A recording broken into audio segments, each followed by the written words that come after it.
Muy bienvenidos a un nuevo capítulo del video podcast Diálogos Ciudadanos de la Facultad de Comunicaciones y Artes de la Universidad de las Américas y el Observatorio de Nueva Ciudadanía. Hoy con un invitado que tiene una larga trayectoria, él es sociólogo y además uno de los autores de libros que han sido catalogados como previsores, como un visionario de lo que fue después el estallido social del año 2019, el libro El derrumbe del modelo, pero no es el único.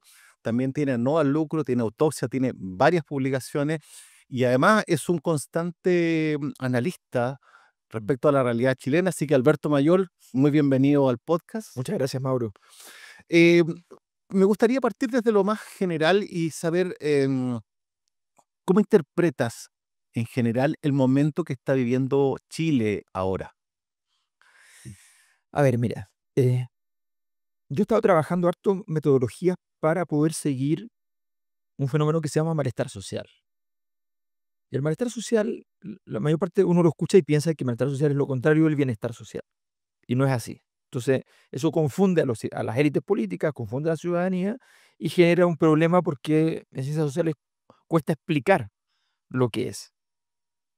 El malestar social significa básicamente que hay un momento en que la ciudadanía, por distintas razones, le deja de entregar legitimidad al poder, y no solo al poder y las élites, sino que también a las instituciones. Cuando tú pierdes ese marco institucional, se produce una situación de confusión cognitiva, o sea, la persona ya no le cuesta vivir en la realidad social porque las instituciones, entre otras cosas, son puntos de referencia, te permiten tener un mapa. Cuando las personas pierden los puntos de referencia, necesitan dinámicas muy gruesas, pinceladas muy de brocha gorda para poder entender el proceso. Y empiezan a aceptar mucho más a líderes que dan soluciones simples. Para decirlo en simple, por ejemplo, el tema de la delincuencia es muy complejo. La variable que más incide ya pesará un 7%.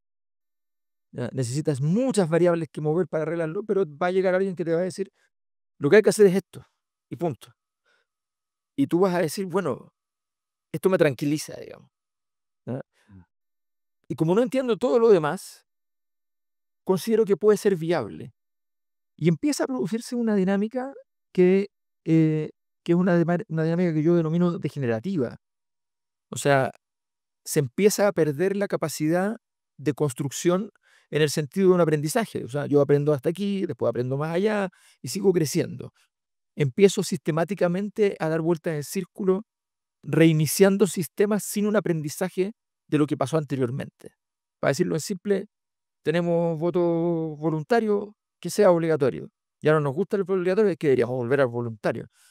Tal vez el problema no está en ninguno de los dos, Mm. tal vez el problema está en otra parte. Entonces, empiezas a dar vueltas en círculo. Y Chile lleva ya desde el 2011 a la fecha, llevamos 14 años de crisis. Y no parece indicar que este gobierno era uno de los encomendados a poder resolverla. No la resolvió. No se ve por dónde el siguiente gobierno pueda ser un gobierno que lo resuelva. Y por tanto nos estaríamos encaminando a un proceso que podría durar lo que duró la crisis de inicio del siglo XX en Chile, que duró del 1910, ponle al 38, Casi 30 años de crisis. claro. Entonces podríamos estar en ese camino, O sea, 20 años de crisis, perdón. claro, pero no, pero del 10 al 38, Ah, 10 al casi 30, 38, casi correcto. 30, Casi 30 años. ¿no? Y podríamos estar efectivamente en un ciclo en el cual podríamos llegar a algo parecido. Y eso sería devastador, porque Chile estaba justo en una apuesta donde haciendo dos, tres cosas podías dar un salto, no al desarrollo, eso estaba lejos todavía, y haciendo dos, tres saltos más podías efectivamente llegar al desarrollo. Y mirando eso, ¿cómo se resolvió esa crisis que podría ser aplicable al tiempo actual? Es que en rigor no se resolvió, porque si tú te fijas, Chile perdió posición. Chile en 1910 era un país que estaba con una oportunidad importante también a nivel mundial. Siempre se habla mucho de que Argentina a fines del siglo XIX era un país que estaba, sí, Mm, pero Chile estaba poco después. O sea, mm. Chile tenía oportunidades relevantes en ese contexto. Los países grandes se preocuparon en algún momento de que Chile no se desarrollara tanto en ciertas áreas porque podría convertirse en algún nivel de potencia dentro de la zona, por supuesto. Mm. Entonces, hubo todo eso porque Chile tuvo un peso. Y ese peso se perdió en el fondo. Lo empezamos a recuperar. Se cometieron muchísimos errores. Esto no es que la gente se equivocó al reclamar contra las cosas que pasaron, se cometieron muchísimos errores. Era evidente el problema. Los síntomas eran clarísimos. O sea, hay cierto tipo de exámenes, ¿ya?, que son simples cuando uno va al médico, el hemograma, ¿no? ¿Ya? Obviamente el hemograma no detecta todo. Cuando tú ves una cosa rara, tenés que ir a buscar tener un escáner, ¿ya? Ujú. Entonces, habían cosas que si tú mirabas el hemograma de Chile del 2011, y esa fue la razón por la cual yo me hice conocido, qué sé yo, era evidente, no, era, pero totalmente evidente, ¿ya?, que había una enfermedad. Y esa enfermedad se negó, y se negó. Y vino el estallido, y todos lo reconocieron. Y después del estallido, le vuelven a negar, Mm. ¿ya? ¿Eso qué significa? El resultado de falta de aprendizaje para todos nosotros y para la política. Y eso significa condenar, probablemente, si es que no somos capaces de resolverlo, a Chile a muchos más años de confusión. ¿Es lo que le llaman la trampa al ingreso medio? Sí, tiene mucho que ver porque a ver, la trampa de ingreso medio es un concepto estadístico, ¿ya? Los países que llegan a una visión expectante respecto a la posibilidad del salto al desarrollo muchas veces fracasan. Y entonces se ha hipotetizado cuáles son las condiciones de esa trampa del ingreso medio. Hay muchas formas de verla. Hay unas formas que son más convenientes para la derecha, otras son más convenientes para verla para la izquierda. Lo que es claro es que eso existe. Y lo que es claro es que Chile le pasó algo de eso. Ahora, de allí a entender exactamente qué es lo que pasó es muy importante, porque al entender lo que pasó vas a poder activar los mecanismos para poder resolverlo. Entonces yo soy un fanático de los diagnósticos y desgraciadamente en Chile hoy día yo trabajé en el mundo privado haciéndole servicio al mundo privado desde el 2002 hasta el 2010 más o menos, 2008, 2009. Y durante todo ese tiempo las empresas hacían bastante diagnóstico y bastante diagnóstico complejo. Y cuando algo no les funcionaba y tenían, me acuerdo de un cliente que llegó con, hacía un alto estudio y me dice, no me sirvió ninguno, me dice. ¿Qué pasa? Entonces me pongo a estudiarle, le digo, mira, yo creo que aquí hay algunas cosas que sirven de aquí, pero faltaron otras cosas y lo hicimos. Entonces, eso era normal. Hoy día los estudios son todos estandarizados. Como que te mandaron una cuestión que se inventó en Estados Unidos, que es el tipo no sé cuánto, que ha sido súper exitoso, que se usa en 100 países, lo compraste. No tienes un diagnóstico ad hoc de tu situación, Mm. ¿ya? Entonces, yo creo que hay un problema en ese sentido y toda la gente está cansada de los diagnósticos porque supuestamente está lleno de diagnósticos y es falso. Y además que mucha gente tiende a confundir el diagnóstico con la solución. Exacto. Y ahí Y ahí hay otro paso más. ahí hay otro paso más, claro. Y es muy complejo. O sea, un paso, ya, ¿tienes un diagnóstico? Ok. Por ejemplo, si Chile quiere ser desarrollado, necesita 35 o 40 puntos PISA más. Así de simple. ¿Ya? ¿Por qué? Porque es una variable que concentra muchas otras variables. Esa es educación, básicamente. Educación. O sea, no hay ningún país que llegue al desarrollo porque lo hace súper bien con su minería, con su energía. Eso no existe. Esos países pueden tener dinero, ¿ya?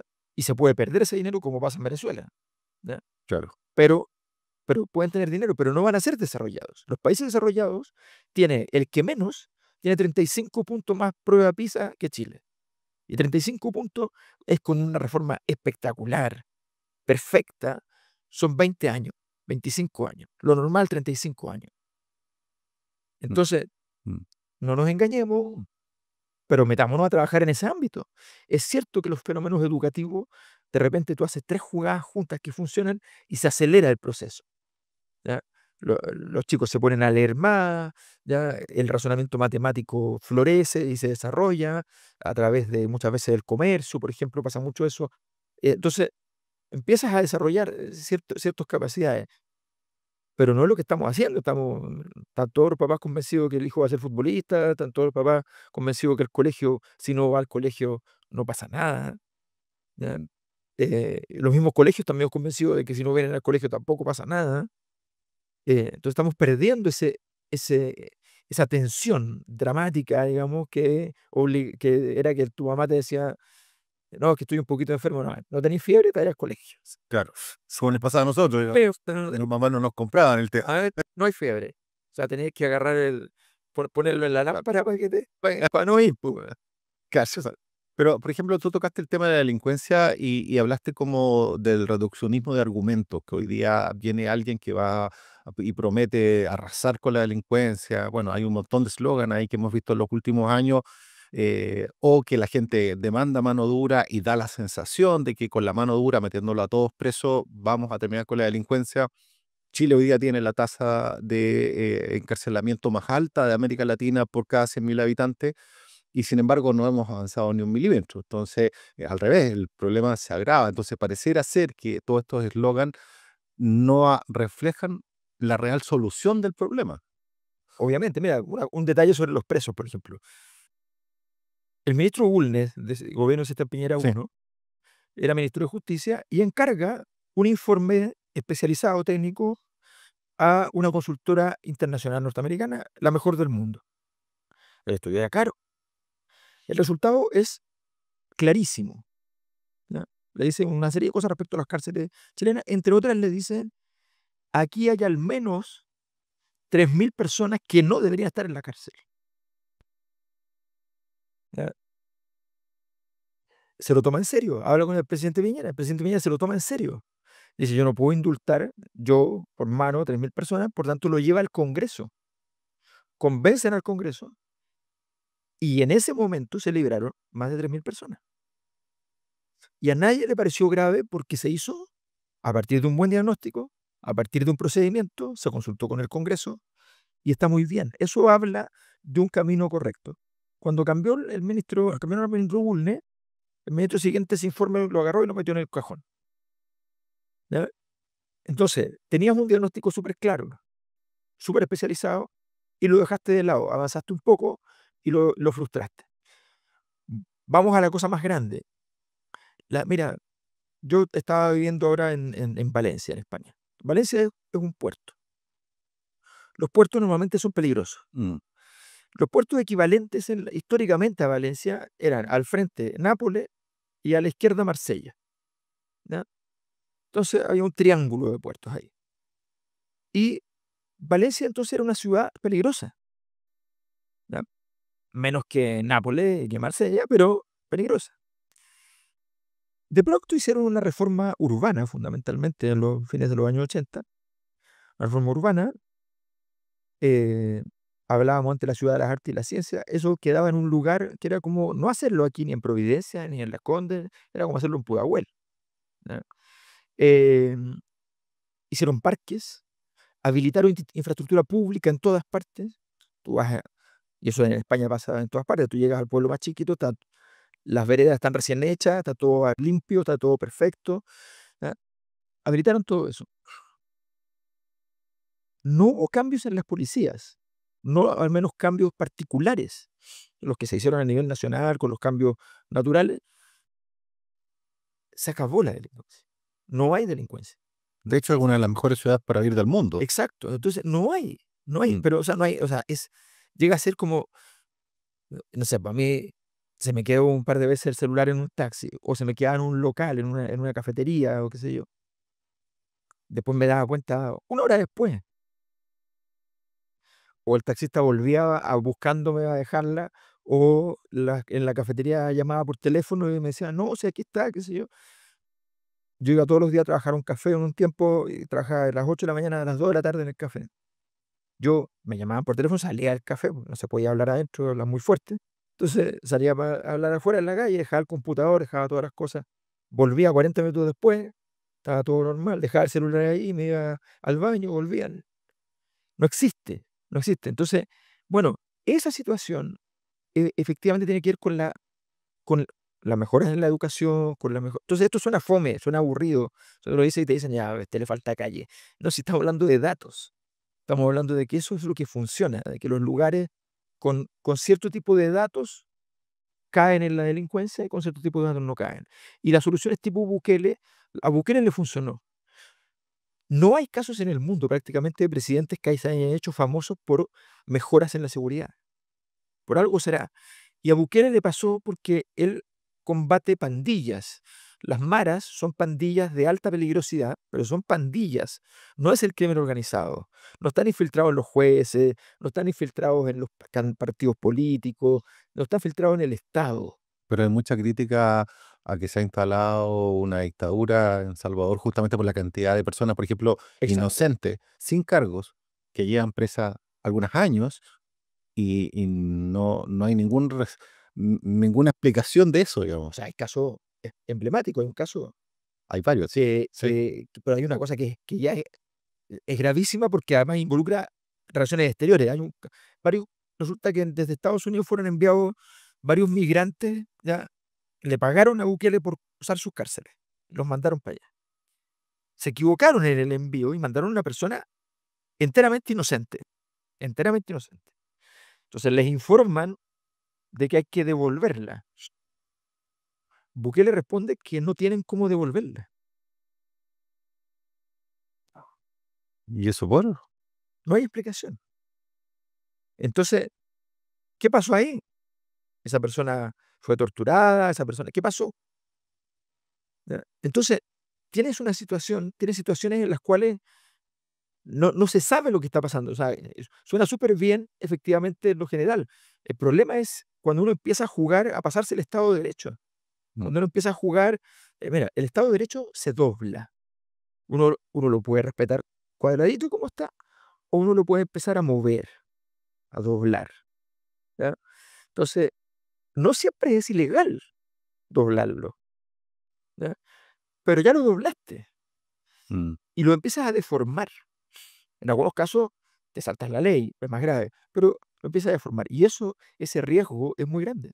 Y en ese mismo sentido, eso explicaría, porque por una parte hay que reconocer, Bukele también fue reelecto como con un Espectacular. 80% de los votos. Es decir, Y lo entiendo, claro, el punto está en que da la sensación que la democracia como sistema de gobierno ha perdido valor entre la gente. sin duda. Eso sin duda. Sin duda. A tal punto que yo te diría que eso no tiene vuelta. ¿Que tú crees que eso solo va a empeorar? Sí, sí, no tengo ninguna duda. El, la democracia, la democracia y la visión progresista de, al mismo tiempo, de ampliar derechos, que la gente lo aceptaba perfectamente, por supuesto, pero de reducir los niveles de autoridad, Mm. ¿ya? Fue, fue vista en un momento como un vacío de poder que producía confusión. Y desde ese momento para adelante, los liderazgos que te dan certezas, sea como sea, empiezan a tener un valor. Entonces, hay una cosa que es sorprendente, porque uno dice, no, pero ¿cómo va a ser? ¿Qué tal líder? Y bueno, ese líder le da una certeza a su pueblo. Y esa certeza las certezas alimentan, dan sentido. Entonces, ¿qué es lo que pasa? La democracia de masas, porque en rigor nuestras formas democráticas no ocurrió lo que se pensaba, que íbamos a desarrollar un individualismo sólido, pero no fragmentario, ¿ya? Sino que pasamos de una situación muy fragmentaria en la vida cotidiana a de repente un fenómeno de masa amorfo, ¿ya? Con mucho inconsciente colectivo, no con racionalidad ni nada. Bueno, esos procesos han sido disruptivos para todo Occidente, sobre todo. Y eso ha hecho que las personas quieran, este es un siglo de derecha este. O sea, no hay ninguna ideología que se haya perfeccionado, mejorado, que haya desarrollado, que no sea de derecha. Tenemos un siglo plenamente de derecha y probablemente, seguro 50 años y probablemente todo el siglo, ¿ya? Y en ese proceso es porque la gente quiere autoridad. Y en ese proceso las ofertas de autoridad pueden ser. Mira, acaba de salir hace pocos años un chino que es un, un intelectual confuciano que propone un constitucionalismo nuevo, que está basado en varias cosas, pero entre lo más sorprendente es que hay tres congresos, no uno. Un congreso es electo como el nuestro, otro congreso es de los representantes de la tradición, en el caso chino confuciano, y el tercer congreso es de los intelectuales, que incluye también a los tradicionalistas, digamos, pero grandes intelectuales. Lo que él dice es que hay que compensar la democracia de masas en el fondo. Y eso significa que eso para nosotros no es una democracia. Mm. Entonces vamos a tener que entrar a una discusión profunda.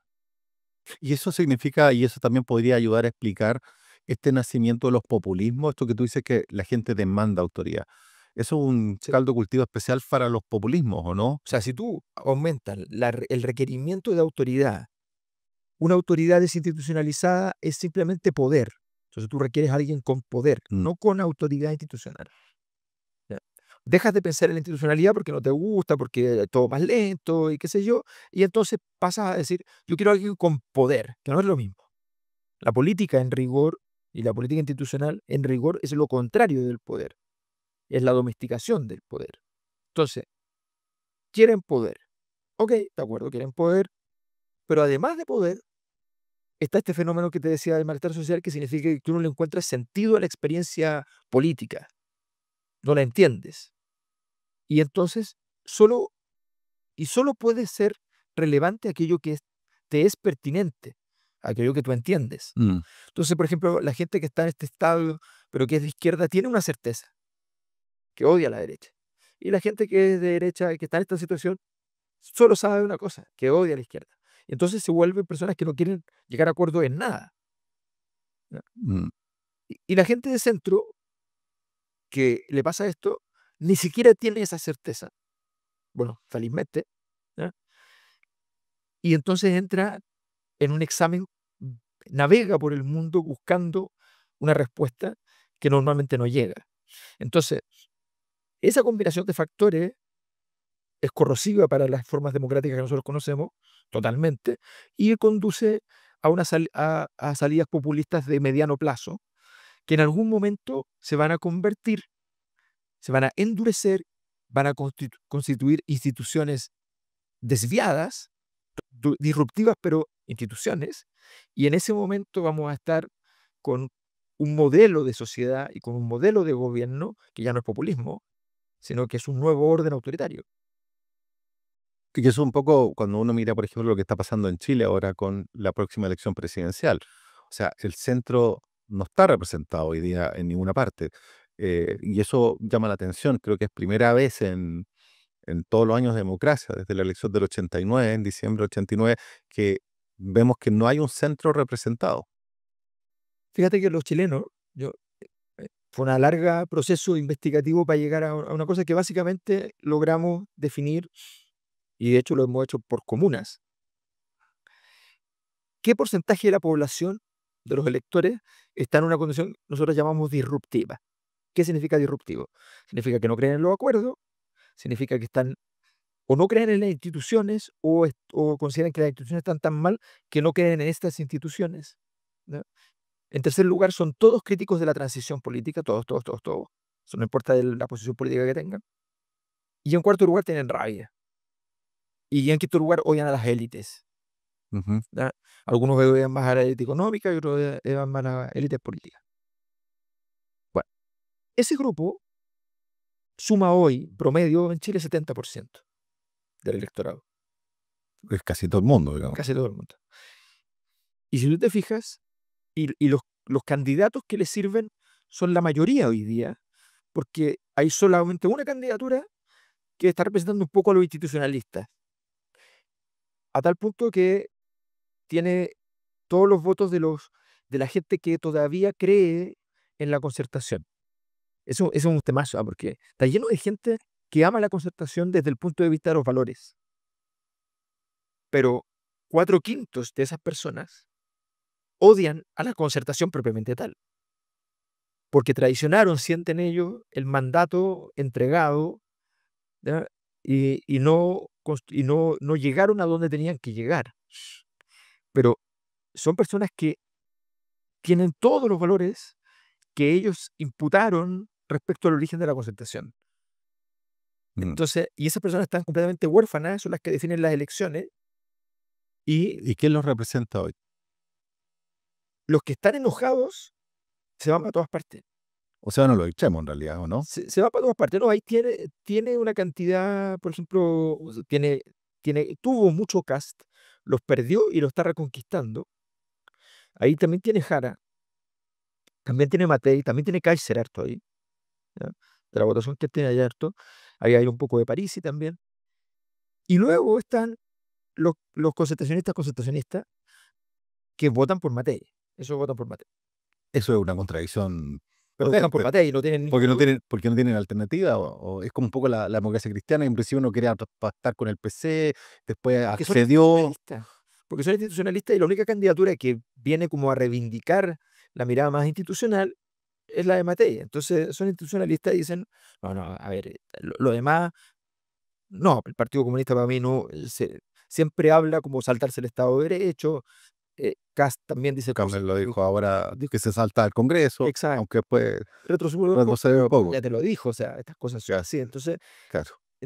Y Kaiser lo dice con toda claridad, y París lo dice con toda claridad. Entonces, al final, miras y dice, el profesor Artés, sin duda, o sea, Pero un discurso apropiado para gente que no cree en las instituciones, que me salte el Congreso me representa porque pero si la gente odia al Congreso, entonces, claro, esto suena muy feo a nivel de la gente que sabe lo grave que, donde termina esto, pero para mucha gente debe ser muy buena noticia que se salte en el Congreso. ¿Ya? O sea, no cabe duda que la gente podría decirte en Chile, "Ay, y que lo cierren". O sea, ahí tú en el libro El derrumbe del modelo, que se considera como casi un anticipo de lo que venía en octubre del 2019, tú hablas del fracaso del modelo económico, y dices que se hace evidente esto cuando colapsa, que no todos van a poder llegar. Es decir, que ese discurso que te habían ofrecido de que si trabajabas duro, que si te levantabas temprano, si te esforzabas, un día lo ibas a lograr. Sin embargo, eso no ocurre. Tú insistes en que el modelo que llevó a Chile antes del 2019 es un modelo que definitivamente está sepultado. sí, está sepultado a tal punto que si tú miras el crecimiento del tamaño del Estado en Chile, en el gobierno de Sebastián Piñera II, ¿ya? Ese gobierno no pasa el corte de ser un gobierno, vamos a llamarlo así, neoliberal, ¿no? No es un gobierno, o sea, se tuvo que fortalecer muchísimo, no poco, muchísimo, toda la protección social.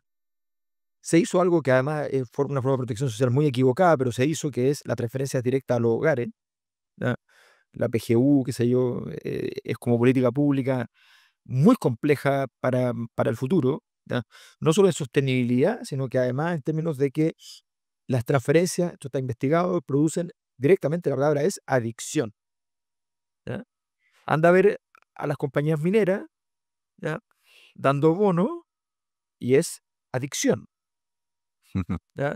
Entonces, entonces, en el fondo, eso está súper investigado. Entonces, claro, obviamente ya eso cambió, ya eso ya se acabó y no va a volver a ocurrir. Lo que pasa hoy día es un poco lo que pasaba antes, al revés, por la izquierda. Hoy día la gente tiene un discurso más pro libre mercado, ¿ya? Porque es la forma de ser crítica social a lo que está instituido, ¿ya? Ujú. Entonces tú antes el modelo funcionaba, pero el modelo estaba funcionando en todas partes y nadie le creía. No había nadie que lo defendiera, pero ni una sola persona, ¿ya? O sea, Schmidt-Hebel, personas académicas, qué sé yo, con una mirada muy específica respecto a su visión del. No habían personas que dijeran, no, no, esto obviamente es una economía social de mercado. No, nadie te hacía un discurso de tipo Milei. Hoy día tú encuentras en la sociedad, no solo en Chile, en muchos países incluso, donde aparece este discurso, sobre todo en jóvenes, ¿ya? Mm. Entonces, lo estás viendo que aparece, pero aparece fundamentalmente porque es una forma de crítica a lo que existe, y lo que existe ya no es eso. Por eso hay una crítica. Entonces, hoy día eso está muerto. Lo que pasa, la tragedia de Chile en ese sentido, es que se, terminando con un modelo, no tiene ninguno. El problema de Chile no es que tenga X modelo hoy día, es que hoy día no tiene ninguno. Y por eso podemos ir de lado a lado en cada elección. Y por eso además, eh, el, la gestión de los gobiernos es al día. Si esa es la verdad, o sea, no nos engañemos. Esto es al día. O sea, cuando sacaron plata de la Corfo para tapar el hoyo, lo fueron sacando en la medida que estaba en el día, ya no funcionaba, y a última hora en el año dijeron, ya, ahora salvemos la situación. Ya, vas viviendo al día. Así, nos enteramos, hay un año que iba a haber déficit y de repente nos enteramos que las ventas de litio habían sido tan grandes que llegaba un pozo de plata y se acababa el déficit. Pero nos enteramos ahí. Mm. Entonces, estamos viviendo al día y eso significa que no tienes un plan estratégico, no tienes un modelo, no sabes para qué quieres la educación, no sabes para qué quieres hacer con el sistema de salud. Y en ese sentido, ¿qué características crees tú que debería tener el próximo o la próxima presidenta de Chile? Yo creo que primero hay que hacerse cargo o sea, la respuesta fundamental de época es hacernos cargos de esta crisis. Y hacernos cargo de esta crisis no es resolver el problema del sistema político, darle una legitimidad al sistema político, es que esa legitimidad provenga de un proyecto de mediano y largo plazo que esté medianamente aceptado por el 80% del sistema político. No parece muy realista eso en todo caso, ¿no? Pero fíjate que no es tan difícil, porque es cosa de mirar, a ver, digámoslo en simple, ¿ya? Van a llegar unos 80, 100 mil millones de dólares de inversión en, en minería tradicional chilena, no litio, más todo lo que venga con los contratos específicos de operación del litio que se están empezando a otorgar ahora, Ujú. que más o menos son 80 CO. 80 CO, una inversión de cada uno barata, de 1.500 millones de dólares, ya tienes más de 100 mil millones de dólares más en los próximos 10 años. Esas son inversiones gigantes para Chile, gigantescas. Si tú, y tienes una oportunidad en energías renovables súper potente, si tú empiezas a articular eso, a construir educación asociada a eso, ¿ya? A formar gente en cada una de las regiones, la gente empieza a ver que la institucionalidad funciona, que efectivamente mi hijo, si va al colegio técnico que lo va a conducir a la minería en Antofagasta, en Iquique, qué sé yo, en Atacama, le va a dar efectivamente un camino y que no van a ser necesario que traigan de Huachipato los expertos metalúrgicos para que trabajen en la minería y no tengan que viajar. Claro. ¿Ya? Entonces, empiezas a construir una respuesta. Si la respuesta, el problema es que se nos olvidaron las políticas públicas. Mira, aquí hay un gran hito terrorífico que se llama el Transantiago. El Transantiago es una herida abierta, no porque funcione mal o no funcione, no porque la plata que se pierde, que también, todo eso es cierto. El problema no es ese. El problema es que ese día la política chilena tomó la decisión de que era muy riesgoso hacer reformas grandes y que era mejor quedarse callado, hacer cosas chiquititas, ¿ya? Y no meterse en lío, ¿ya? Y entonces Mm. no son capaces, cada vez que le dicen, no, es que hay que hacer una reforma del sistema de salud, me miran con cara, mira, que lo haga otro, que lo haga otro, ¿ya? Y si lo hacemos hay que partir en una provincia con un proyecto piloto, Para ver si ¿ya? funciona. Para ver si funciona. ¿No? Así, garantizado, esto es catastrófico. Y a la luz de eso, ¿cómo interpretas hoy día lo que fue el estallido del 2019? Mira, esto lo conversé con el presidente Piñera antes de que muriera. Nos encontramos en un canal y me dijo, oye, espérame, conversamos, y nos quedamos conversando un buen rato. Y hablamos del tema del estallido. Justo antes de que él sacara esta tesis que era absurda, digamos que era como una especie de golpe, ¿no? Eh, Era evidente que habían dos problemas. Tú tenías un Estado con superávit y hogares en déficit. Así de simple. El 80% de los chilenos en ese momento no llegaba a fin de mes sin contar las deudas. No estoy contando las deudas, porque el dato no te lo entrega. ¿Ya? ¿Ya? La metodología, desgraciadamente, que se usa para hacer la encuesta de presupuestos familiares, ustedes la pueden encontrar en una encuesta que es pública. Esa encuesta se hace cada 5 años, que me parece demasiado tiempo, porque es un dato muy importante como saber cómo están los hogares. Y el 80% no llega a fin de mes. Y el 20% que llega, de ese 20%, el grueso de ellos llega con un diferencial de, literalmente, 15 lucas, o sea, 20 lucas. No llegaban. Y entre medio la política era odiosamente incomprensible. Justo antes del estallido, mira, los estallidos se producen por confusión. no son procesos, no era un proceso revolucionario, no, hay confusión. Mira la confusión. Es súper evidente en el caso de la discusión de las 40 horas. El Partido Comunista propone 40 horas. El gobierno le dice que eso es chavismo, pero que tiene una propuesta de 41 horas. O sea, 40 horas es chavismo y 41 horas es Suecia. Entonces, la discusión era estúpida. Y toda la discusión siguió en esta estupidez, ¿ya? Sin ninguno reparar que estaban a 1 hora de diferencia. Porque cualquiera de nosotros lo hubiese visto eso en la reunión y hubiera dicho, disculpe, ¿y 40,5 no estará bien? O sea, ¿por qué no lo dejamos ahí? Eso lo ilustro para que quede claro que hay un momento en que la política no se entiende. Entonces, tú tienes una casa que se te está cayendo a pedazos, todos te dicen que el Estado chileno está fantástico, que uno de los países más fantásticos y qué sé yo. Tú no llegas a fin de mes, no tienes cómo llegar a fin de mes. Y añado, empezaron a subir las tasas de interés, tú vivías de la deuda, empezó a aumentar la inflación, tú vivías de la deuda, y el crecimiento de Chile se estancó al 1%. Antes, ¿qué tenías? La misma deuda, pero tenías crecimiento de 3, 4%, tenías una inflación muy baja y tenías los créditos bancarios baratos. Obvio que se te incendiaba a casa primero y después afuera. Mm. Entonces, eso, más la gestión política de las protestas que hubo inicialmente del gobierno, más todos los errores que se cometieron, eso es así.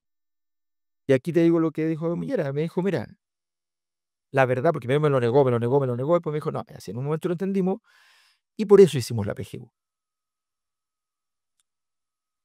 Ujú. para calmar los hogares.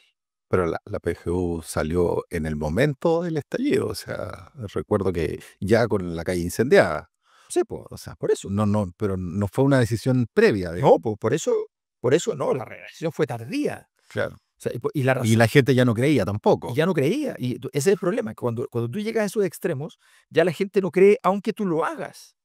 Si el problema, miren, yo me acuerdo que esa semana del estallido, me llama el lunes, era presidente de la Cámara de Diputados, el diputado Flores, Iván Flores, ahora senador.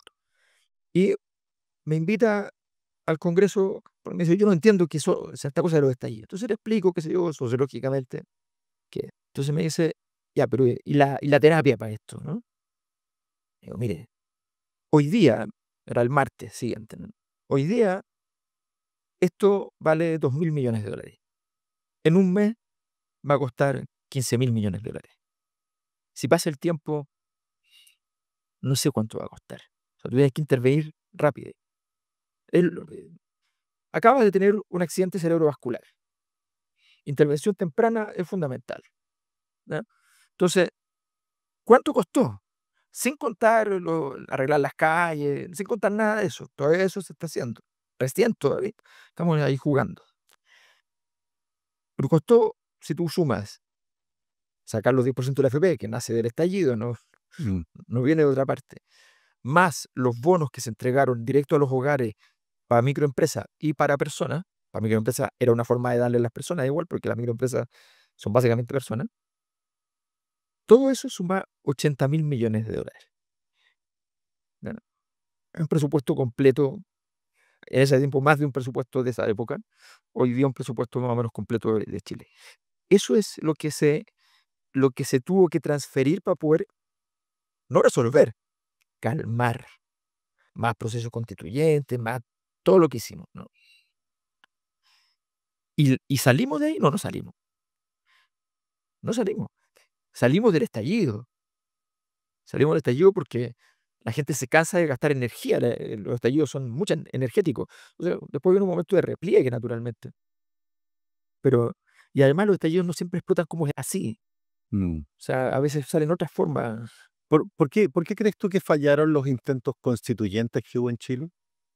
Por impertinencia. Justamente tú tienes una crisis de malestar social. Lo que tú tienes que hacer es producir sentido, significado, que la gente lo vea y diga, lo entendí, primero. Ujú. Tiene que ver con mi vida esto. Pertinencia. ¿Qué hay peor que estar en una escena donde yo no entiendo de qué están hablando? Si esa es la situación de las personas. Entonces, llega la izquierda con el poder que no tuvo nunca en la historia de Chile, ¿ya? Y le dicen, ok, haga su oferta. Los temas que eran importantes para los chilenos, qué sé yo, el tema de educación, el modelo de sociedad, cómo vamos a desarrollarnos, todo ese tipo de cosas, ¿ya?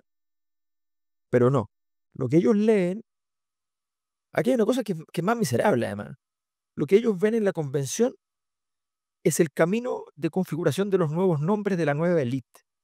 El que entraba ahí, entraba a la nueva élite. El que entraba ahí iba a ser después senador, diputado, garantizado, ¿ya? Mm. Por eso se fueron a meter ahí. Entonces, todos llegan a brillar. Justo lo que hay, contrario de lo que hay que hacer. Yo trabajé haciendo seguimiento del proceso en Chile desde España con universidades españolas y otras latinoamericanas. Y los expertos lo que te decían es, un proceso constituyente requiere cero coyuntura en quienes están redactando. Cero. Nunca se tiene que hablar de lo que pasó en el día, nada.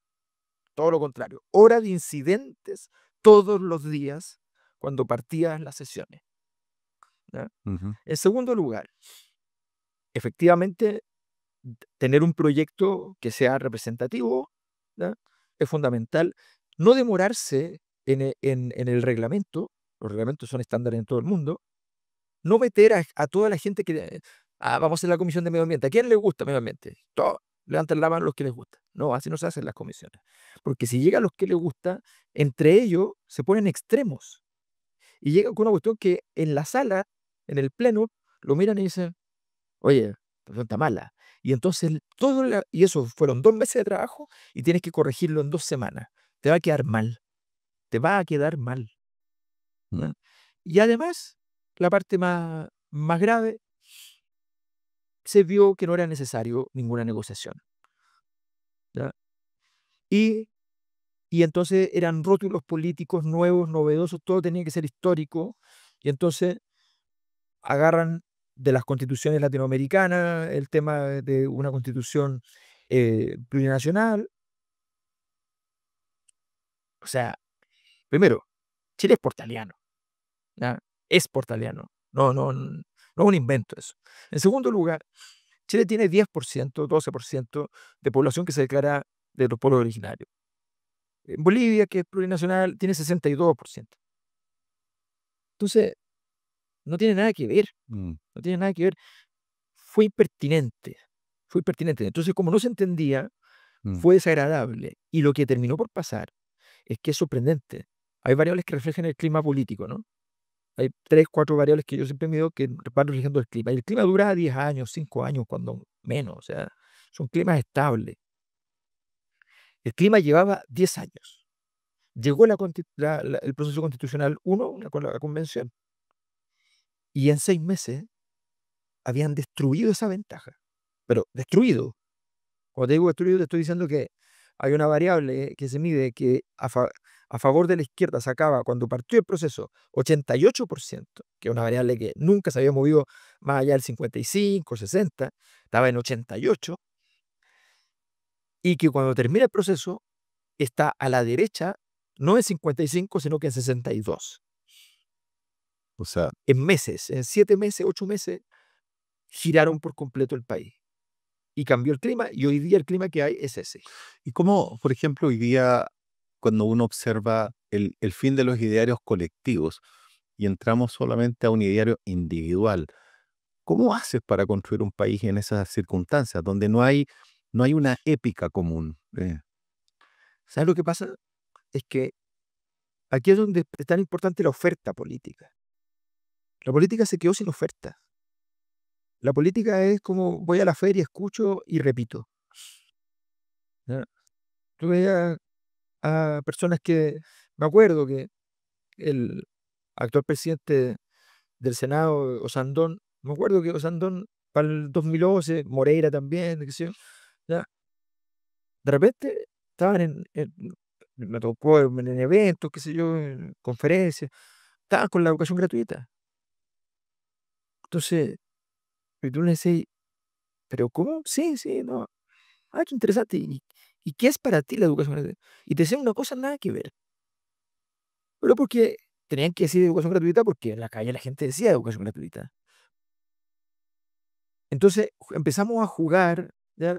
A seguir a la gente. Y si tú te fijas, o sea, esta cosa de que los diputados, si tú no le pones un candidato bueno arriba, yo me voy. ¿Pero qué es eso? O sea, es realmente increíble. O sea, ya no tienen nada más que cuidar el puesto, no tienen ninguna convicción, no tienen una idea, ya se puso de moda tal cosa, me voy para allá. Pero, por favor, o sea, uno modula, a ver, la gente cambia. Y no solo cambia, a veces no cambia, pero sabe que debe modular en un momento determinado, reconociendo que piensa que en algún momento habría que llegar a otra cosa, pero que en este momento lo que cabe es X. ¿Ya? Mm. O porque te quedaste muy ofendido por lo que pasó en un sector, o sea, eso es normal. Entonces, Pero yo te apuntaba como al tema del fin de los sueños colectivos, del país en común. Y ahora todo se ha individualizado, todo es personal, todo es para mí. ¿Cómo logras articular un país ahí? es que por eso te hablaba de la oferta política. La oferta política permite, porque, ¿por qué no hay un sueño colectivo? Bueno, porque son sociedades muy fragmentarias, no individualistas, fragmentarias. O sea, yo no soy uno, soy menos, soy uno partido por algo. ¿Ya? Entonces, es en sociedades tan complejas donde la mayor parte de la gente necesita algún tipo de tratamiento psicológico, qué sé yo, porque vivimos en una sociedad donde el estilo de vida, las formas en que vivimos, nos hace estar en una situación muy fragmentaria. Sentimos que lo que tengo que decir acá no sirve acá. Es muy desagradable en la constitución de tu personalidad.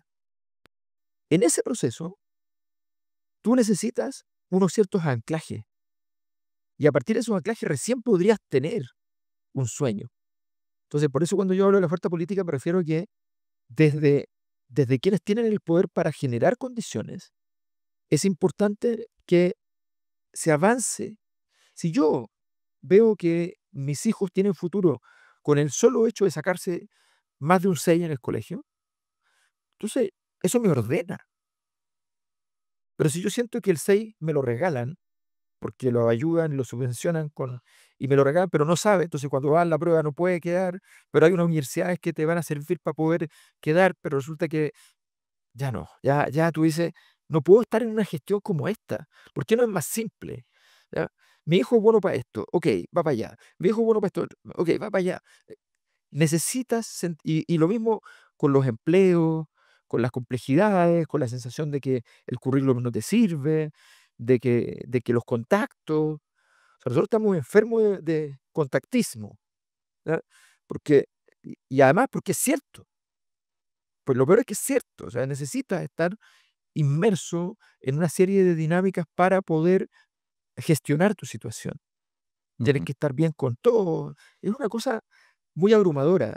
Entonces, ¿por qué no puedes desplegar una crítica? ¿Por qué no puedes desplegar? Entonces, no puede haber un sueño colectivo cuando no puede haber una representación general cuando yo no puedo resolver Mm. estas cosas tan simples, tan cotidianas y de futuro. Te agradezco por este diálogo. En realidad son muchos temas, quedaron muchos más pendientes, pero indudablemente que hay un buen análisis respecto a lo que está pasando en Chile y también un poco lo que está pasando en América Latina y en el resto del mundo. Así que muchas gracias por Gracias, acompañarnos. Mauro. Voy a sacar 3 libros sobre todo esto que hablamos. ¿Ya? Están 3 libros separados que voy a sacar juntos para horror de mis editores.